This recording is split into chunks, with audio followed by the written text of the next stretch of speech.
La persecución homosexual en la Alemania nazi, el crimen que se quiso borrar. Hay historias que se estudian en escuelas, batallas que se inmortalizan en libros y dictadores que todos conocen. Pero también existen crímenes que fueron barridos de la memoria colectiva, enterrados bajo ruinas, nieve, silencio y miedo, crímenes tan crueles que durante décadas nadie quiso mencionarlos. Imagina que una mirada puede ser considerada delito, que un abrazo puede llevarte a un tribunal, que amar o desear en silencio podría significar tu sentencia a trabajos forzados, tortura o muerte. Hoy, en Crímenes Ocultos, vamos a revelar uno de los episodios más silenciados del Tercer Reich, un crimen que no suele aparecer en documentales tradicionales, pero que existió, fue real y dejó miles de vidas destruidas. La persecución, deportación y exterminio de hombres homosexuales bajo el régimen nazi. Y quédate hasta el final, porque descubrirás qué símbolo los marcaba en los campos de concentración, por qué su sufrimiento fue ignorado durante décadas y cómo este crimen oculto fue borrado, intencionalmente, de la historia oficial. Antes de continuar, suscríbete a Crímenes Ocultos. Aquí contamos lo que otros prefieren callar. Activa la campanita. Lo que vas a escuchar hoy, pocos lo relataban en voz alta. El amor libre es obsceno, dijo el partido nazi en 1928. Rechazamos lo que castra a nuestro pueblo. Quien piense en amor entre hombres es nuestro enemigo. Esa fue la respuesta oficial cuando un periodista preguntó qué opinaban sobre la homosexualidad. No fue improvisación, no fue un comentario aislado. Fue la declaración pública de una guerra cultural que tarde o temprano estallaría. Pero para entender este crimen, primero debemos retroceder. Antes de Hitler, antes de las botas marchando sobre Berlín, a una Alemania muy distinta. Alemania, antes del fascismo, la década de 1920 fue sorprendentemente progresista. Existían clubes LGTB+, revistas, periódicos, grupos artísticos y círculos intelectuales que debatían identidad sexual abiertamente. El Instituto de Sexología de Magnus Hirschfeld investigaba orientación sexual, género y derechos. Había fiestas, bares, movimientos activistas, teatro queer. Berlín fue la ciudad más LGBT visible del planeta en ese momento, y su mayor objetivo era eliminar el párrafo 175, que criminalizaba el sexo entre hombres. La comunidad avanzaba hasta que la tormenta política comenzó a nublar el horizonte. El ascenso del odio. El partido nazi, inspirado en puritanismo racial, veía la homosexualidad como degeneración, no como identidad, sino como una amenaza biológica contra el proyecto ario. Para ellos, un hombre gay era un hombre que no reproducía soldados, un traidor demográfico. Sus discursos se volvieron más agresivos, sus publicaciones más violentas, su propaganda más explícita.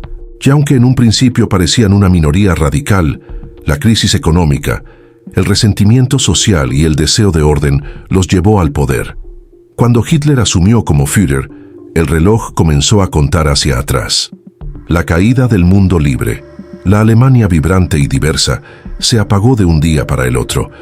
El régimen reforzó el párrafo 175. Ahora no solo se castigaba el acto sexual, una mirada podía ser prueba de crimen. Un roce de manos, una carta, una fotografía. Las denuncias se dispararon. Un vecino podía condenarte. Un examante celoso podía destruirte. Una familia podía entregarte para proteger su honor. El miedo se convirtió en rutina. Listas negras y desapariciones. En 1934, la Gestapo ordenó crear listas de homosexuales en cada ciudad. Nombre, dirección, profesión, personas cercanas. Era una red de vigilancia invisible, silenciosa, pero mortal. Clubes cerraron. Periódicos fueron censurados. Investigadores expulsados o asesinados. Alemania pasó de tener el movimiento LGBT más visible del mundo a convertirse en una trampa mortal. Y muchos aún no conocían el verdadero infierno que estaba por llegar. La ironía más oscura es que dentro del régimen existían hombres homosexuales. El más conocido, Ernst Röhm, comandante de las SA, amigo y mano derecha de Hitler en el ascenso al poder. Röhm era abiertamente gay, físico robusto, culto al cuerpo, estética masculina exaltada. Dirigía un ejército paramilitar de millones, hasta que se convirtió en una amenaza. Cuando exigió que las SA fueran el ejército oficial de Alemania, Hitler actuó. La noche del 30 de junio de 1934 comenzó la noche de los cuchillos largos. En solo horas, los nazis ejecutaron a Röhm y a decenas de sospechosos. Al comandante le ofrecieron suicidarse con honor. Se negó. Abrió la camisa y dijo: «Dispárenme ustedes mismos». Y eso hicieron. La homosexualidad fue usada como justificación pública, un enemigo interno, un cáncer que había que extirpar. El mensaje estaba claro: ningún gay tendría lugar dentro del Tercer Reich. Casas, arrestos y deportaciones. Para 1936, Himmler creó la Oficina para combatir la homosexualidad. En 1938 se autorizó enviar hombres homosexuales a campos de concentración. No por traición, no por conspiración, no por espionaje, por amar. Se estima que más de 100.000 hombres fueron arrestados, aunque historiadores creen que la cifra real fue mucho mayor. Muchos expedientes no existen, se destruyeron antes del final de la guerra. Pero los testimonios sobrevivientes revelan algo más terrible: el triángulo rosa. Un pequeño trozo de tela cosido en el pecho del uniforme carcelario. Ese triángulo no era decoración, era sentencia. Llevaban menos comida, más horas de trabajo, eran asignados a tareas suicidas, eran golpeados con más frecuencia, no tenían acceso a privilegios mínimos otorgados a otros prisioneros, muchos eran castrados químicamente, otros forzados a someterse a experimentos médicos, drogas, hormonas, mutilaciones, conejillos humanos sin derecho a gritar.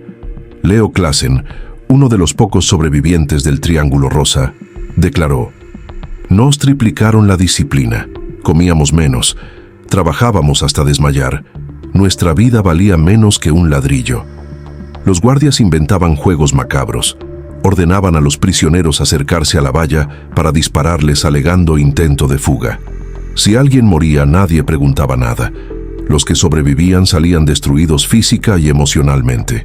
Muchos no volvieron a hablar del tema jamás. Silencio después del horror.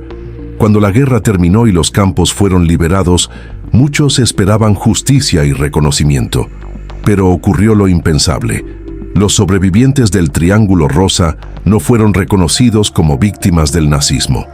No recibieron homenaje, no recibieron indemnizaciones. Muchos volvieron a prisión, porque el párrafo 175 siguió vigente en Alemania hasta 1969. Sí, incluso después del Holocausto. Sobrevivieron a Auschwitz para volver a ser criminales en su propio país. Sus historias se ocultaron, sus nombres se borraron, sus voces quedaron en silencio por miedo, vergüenza y rechazo social. Por eso este es uno de los crímenes más invisibles del nazismo, y uno que aún el mundo está aprendiendo a reconocer. La persecución homosexual bajo el Tercer Reich no fue un daño colateral ni un desorden del sistema. Fue política de Estado. Fue planificación, registro, captura, tortura y exterminio. Fue un crimen sostenido en silencio por décadas. Miles murieron sin poder amar. Miles murieron sin ser nombrados. Miles murieron con un triángulo rosa cosido al pecho, símbolo que hoy renació como bandera de memoria, orgullo y resistencia. Queremos saber tu opinión. ¿Crees que este capítulo oscuro ya fue reconocido o aún sigue siendo un crimen oculto bajo las sombras de la historia? Déjalo en los comentarios. Y si quieres descubrir las verdades que el poder intentó borrar, si quieres conocer crímenes silenciados, fascismos que no aparecen en los libros y víctimas que fueron olvidadas, suscríbete a Crímenes Ocultos. Aquí recordamos lo que otros prefirieron olvidar. Aquí hablamos por los que nunca pudieron hacerlo.